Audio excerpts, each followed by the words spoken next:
Part 1. The Carpenter and His Wife. Once upon a time, there lived a carpenter and his wife. More than anything, they wanted a child of their own. At long last, their wish came true. The wife was going to have a baby. From the second floor window of their small house, the wife could see into the garden next door. Such fine, fresh rows of plants and flowers there were. But no one dared to go over the garden wall to see them up close, for the garden belonged to a witch. One day the wife was looking down at the garden from her window. How fresh-looking were those big green heads of lettuce! "It is just what I need to eat," said the wife to her husband. "You must go and get me some." "But we cannot," said the carpenter. "You know as well as I do that the garden belongs to the witch who lives next door." "If I cannot have that lettuce," said the wife, "I will not eat anything at all." What could the carpenter do? Late that night, he climbed over the garden wall. With very quiet steps, he took one green head of lettuce. With more quiet steps, he went back over the garden wall. His wife ate up the lettuce right away, but eating the lettuce only made her want more. If she could not have more lettuce, she said, there was nothing she would eat at all. So the next night the carpenter climbed back over the garden wall. He picked up one more head of lettuce. All at once came a high, loud voice. "Stop! What do you think you are doing?" I'm getting lettuce for my wife," said the carpenter. "You thief!" yelled the witch. "You will pay for this." "Please," said the carpenter, "my wife is going to have a baby. She saw your lettuce and wanted it so very much." "Why should I care about that?" shouted the witch. "I will do anything," said the carpenter. He thought, "Maybe I can build her something." "You say you will do anything?" said the witch. "Yes," he said. "Fine," said the witch. "Here's the deal. Go ahead. Take all the lettuce you want. Your wife will have a baby girl, and when she does, the baby will be mine." "What?" said the carpenter. "I would never agree to that." "You already did," said the witch, and she laughed an evil laugh. Ha, ha, ha. Part 2. The Tower. Soon the wife had a baby girl, just as the witch had said. To keep the baby safe from the witch, the carpenter built a tall tower deep in the woods. He built stairs that led up to the room at the very top, a room with only one window. He and his wife took turns staying there with the baby. But the witch had a magic ball. The ball showed her just where the baby was at the top room of the tower. One day when the carpenter and his wife were both in the house, she cast a spell over both of them. They fell into a deep, deep sleep, and at once the witch went to the tower. At the top room, the witch said to the baby, "I will call you Rapunzel, for that is the name of the lettuce that brought you to me. Now, Rapunzel, you are mine." But the witch did not know how to care for a baby. Rapunzel grew into a child, and the witch did not even know how to cut her hair. The girl's blonde hair grew longer and longer every day. All the witch could do was keep the child locked in the room at the very top of the tower. She told the girl that the world was a very bad place, and that was why she could not leave the tower. As she grew up, many times Rapunzel said to the witch, There is nothing here for me to do. Why must I stay in this tower all the time?"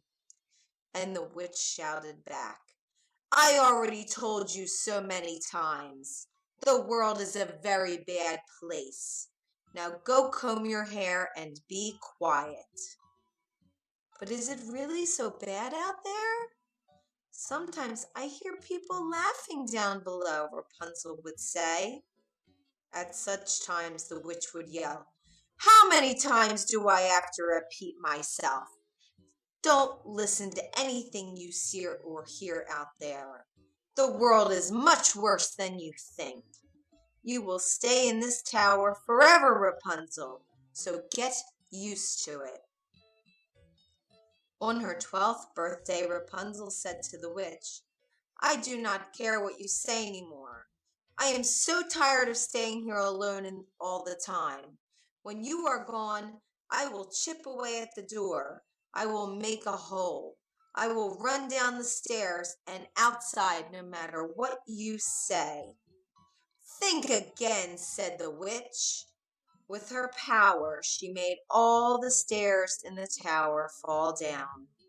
She made the doors close up forever. Now there was no way for Rapunzel to escape. Part 3. The Singing Voice. By then, Rapunzel's hair had grown very, very long. Once the stairs were gone, when it was time for the witch to visit her in the tower, she would call from outside, "Rapunzel, Rapunzel, let down your hair." Rapunzel would throw her long blonde braid out of the window. The witch would grab hold of her hair like a rope, and that is how the witch climbed up to the tower wall to the window in Rapunzel's room. 5 long years went by. Poor Rapunzel! She knew she must stay in the room, but all she could do was to sing sad songs out of the window. Sometimes birds at the treetops would join in her songs. Then she would feel a little bit better, but not very much. One day, a prince was riding through the woods. He heard the most beautiful singing voice. Where was it coming from? He rode closer and closer to the sound. At last he came to the tower. "This is odd," he said, looking around the tower wall. "There is no door at the bottom, yet someone is singing at the very top. How does anyone get in or out of there?" Each day the prince came back to the tower. There was something about that voice that pulled him back. Who was that young woman singing at the top? Could he ever meet her? One day when the prince rode up, he saw an old woman standing at the bottom of the tower. He jumped behind the tree to hide. It was the witch. He heard her call out, "Rapunzel, Rapunzel, let down your hair." A long blonde braid was thrown out from a window at the very top. The old woman grabbed onto the braid and she climbed the wall to the top of the tower. "Aha!" said the prince. "So that is how it is done." And he waited and waited. After a bit, the braid was thrown from the window again. The witch climbed back down the wall and then she left. The prince waited some more. Then he stepped up to the tower. In a voice that sounded as much like the witch as he could, he called out, "Rapunzel, Rapunzel, let down your hair." In a moment, the same long blonde braid came out of the window. It worked, thought the prince, and he climbed up the wall of the tower. You can be sure that Rapunzel was very surprised to see the prince climb through her window. She had never seen a person up close before other than the witch, and never a man. "Who are you?" she said in fear. "Do not worry," said the prince. "I am a friend." "But I do not know you," said Rapunzel. "I feel as if I know you," said the prince. "I have heard you singing songs from up here day after day. I love your voice, and I love it when the birds sing with you too." "Yes, I like that too," said Rapunzel. "It may be the only thing I like, since I must stay here in this same old tower day after day, my whole life long." Rapunzel told the prince about the witch. She told him that since the world was such a very bad place, she must always stay in the tower forever. "But the world is not as bad as she says," said the prince. He told Rapunzel about flowers and festivals, games and gardens. He told her about puppies and puddles, strawberries and secrets. Many hours went by. At last Rapunzel said he must go. The witch may come back at any moment. "Very well," said the prince, "but I will be back tomorrow." Rapunzel threw her braid out the window, and the prince climbed down.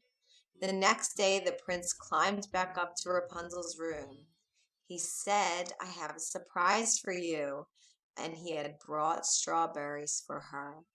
As she tasted a strawberry, Rapunzel thought, "Now I know that what I was told is not true. The world can be a very fine place. I must get out of this tower as soon as I can. But how?" Part 4. Plan to Escape. One day the prince said, "If only you could get out of this tower. I can come and go by climbing up the walls by holding onto your braid. But once I am down, how can I get you down too?" "I know," said Rapunzel. "Bring me a ball of silk each time you come. I can weave the silk into a ladder. Silk folds up so small that the witch won't see it. When the ladder gets long enough to reach the ground, we will both be able to climb out of here." "That's it," said the prince. Then he moved closer to Rapunzel. "We will both be free. When we are out in the world, will you marry me?"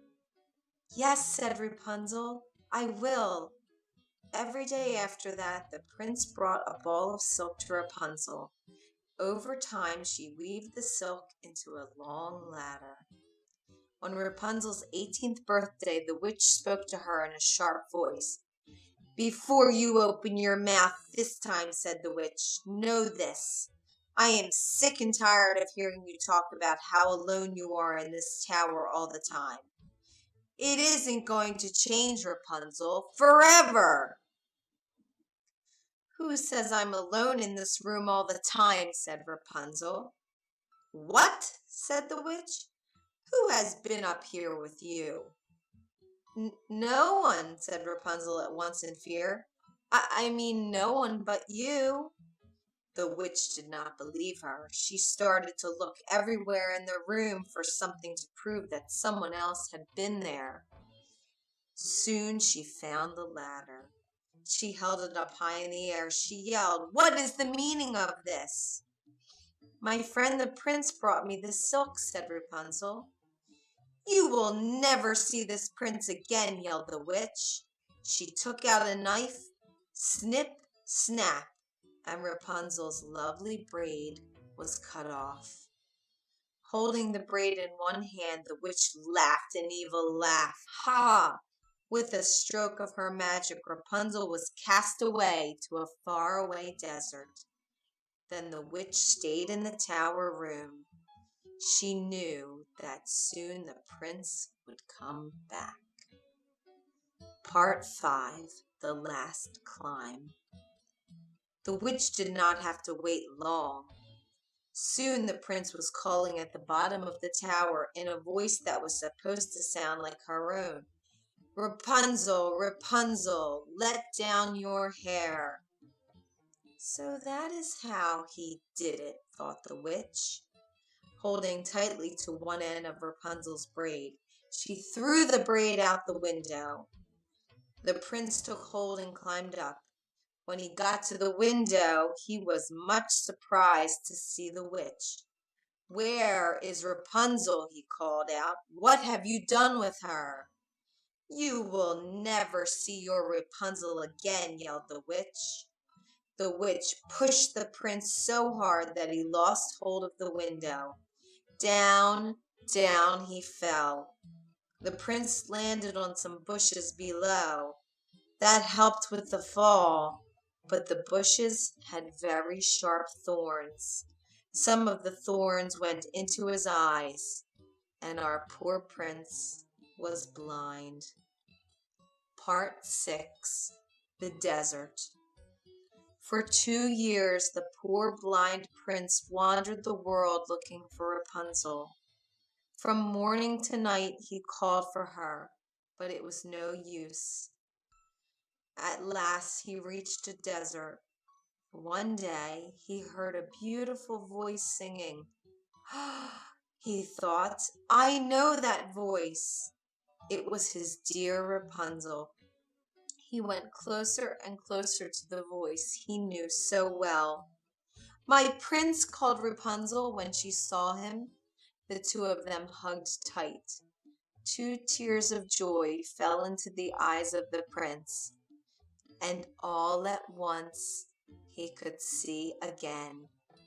The prince and Rapunzel went back to the kingdom where the prince lived. They were married as soon as they could. The prince became king of the land and Rapunzel became queen, and the two of them lived happily ever after.